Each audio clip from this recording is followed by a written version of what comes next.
আজকে শুক্রবার বিকাল থেকে ব্লগটা স্টার্ট করলাম। আজকে আমার বাড়ির কালী ঠাকুরের ভাসানের দিন। তাহলে চলো তোমাদের সাথে শেয়ার করব। এদিকে আমি রেডি হয়ে গেছি, আমিও প্রায় রেডি। আর আমার গলা ঠান্ডায় একেবারে ভেঙে গেছে। আমারও ভীষণ ঠান্ডা লেগেছে, একসাথেই লেগেছে দুজনে। পুজো পুজো পুজো পুজো, আজকে আমাদের শেষ দিন। তোমাদের সাথে অবশ্যই পুরো ব্লগটা শেয়ার করবো।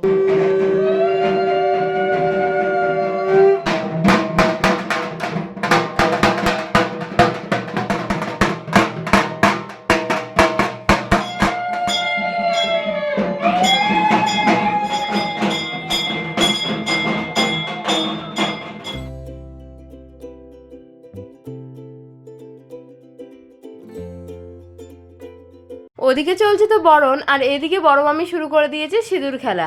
আর হাতের কাছে ঢাক পেলে তো আমার মেজো মামা বাজাবেই, তাই মেজো মামাও শুরু হয়ে গেছে ঢাক বাজাতে। তারপরে তো বাড়ির সবাই মত্ত হয়ে উঠেছে সিঁদুর খেলায়, আর এদিকে তো বদ্দি ভাই নাচছে, আর অন্যদিকে আমাকেও বড় মামি সিঁদুর মাখিয়ে দিল। বরণ শেষে মাকে নিয়ে আসা হয়েছিল ঠাকুর দালানে। এখানে আমরা সবাই মাকে প্রণাম করে নিচ্ছিলাম, সকলে মিলে মাকে একবার দর্শন করে নিচ্ছিলাম মন ভরে। আবারও 365 দিনে অপেক্ষা করতে হবে এই দিনটার জন্য।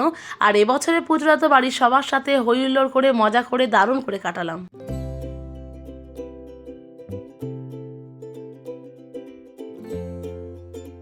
তারপরে তো আমাদের বাড়ির রানীমা বিসর্জনের পথে এগিয়ে যাচ্ছে আমাদের বাড়ির পাশে জলঙ্গি নদীর ঘাটে। মা যত বিসর্জনের দিকে এগিয়ে যাচ্ছে আমাদের মন তত বেশি খারাপ হয়ে যাচ্ছে। আর প্রত্যেক বছর জলঙ্গি নদী ঘাটে এসে আমাদের বাড়ির ঠাকুরের গয়না খোলানো হয়, এটি আমাদের বাড়ির নিয়ম। প্রত্যেক বছর তো আমার মা আর মেশোই ধুনুচি নাচ করে। এদিকে তো আমার মায়ের হাত থেকে ধুনুচি মেশোর হাতে ট্রান্সফার হয়ে গেল, আর আমরা প্রত্যেকে বিষয়টা ভীষণ এনজয় করি।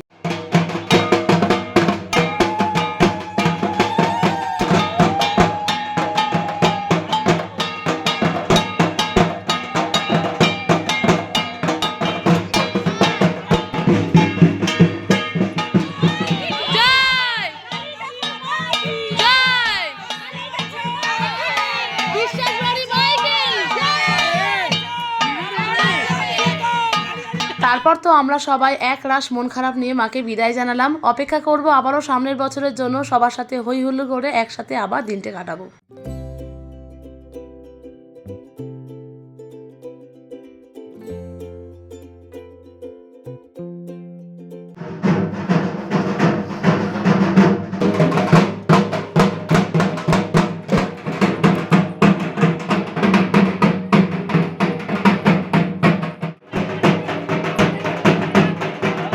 তো বাড়ি এসে আমাদের ঢাকে তালে সেই নাচ শুরু হয়ে গেল।